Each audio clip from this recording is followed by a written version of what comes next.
The moon is 400 times closer to Earth than the sun, and the sun is 400 times larger than the moon. What does this mean? It means that when the moon comes in between the sun and the Earth, they both seem the same size to us. Such that we form a perfect eclipse.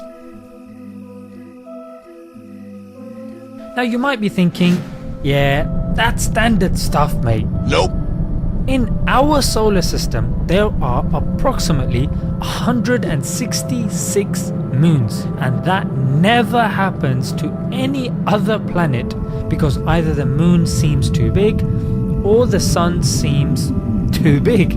But why is it that only on Earth it's so specific? When the universe was created, we had hydrogen and helium gases, but we need carbon for life to exist. But to form carbon, you need 3 heliums to come together to form carbon. So there's a scientist called Sir Fred Hoyle.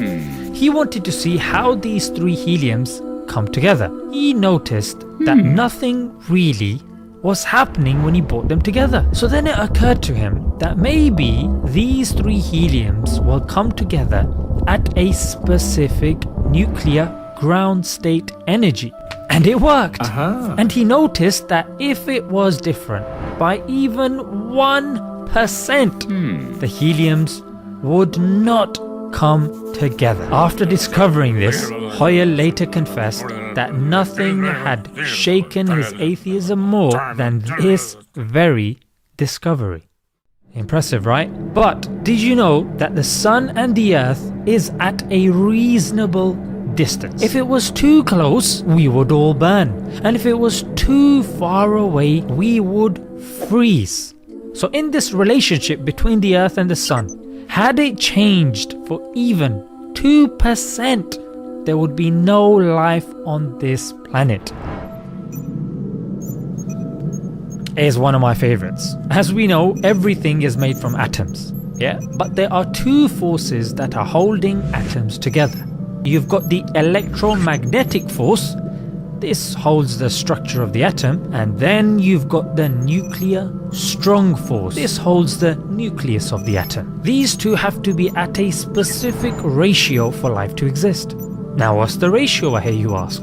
Well, it's 1/10 to the power 16. That's 10 followed by loads of zeros, mate. That's all I can say. Now that of course is very, very specific.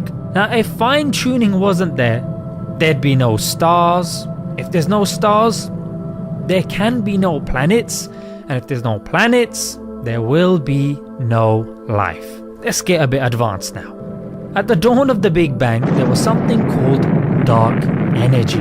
This force is pushing our universe out there. Now this is so finely tuned that if this force was too much, the universe would have exploded and nothing would have formed. If it was too less, it would have collapsed upon itself and again nothing would have formed. Now how much is this force? It's 1/10 to the power 120. That is very, very specific. So I guess it makes sense when astrophysicist Hugh Ross said that the chance of our planet existing in the universe is so rare that he calculated it to be 1/10 to the power 30. That's the chance that a planet like ours could form in the universe. So you see the fine-tuning argument, guys. It's such a solid proof for the existence of a designer that atheists go to extreme lengths to disprove this. In fact, the best thing that they claim to have come up with is the multiverse theory, which according to the theory is an infinite amount of universes out there, which then means that the chance of a universe or a solar system like ours forming is actually probable. But guys, the multiverse theory is extremely lacking. It's not accepted within academic circles. And yes, there might be many universes, but we're not asking about many universes. We're asking about this particular universe. It's just another creative way to delay the existence of God. If you're a reasonable person, it's inevitable for you to start questioning that there has to be a creator.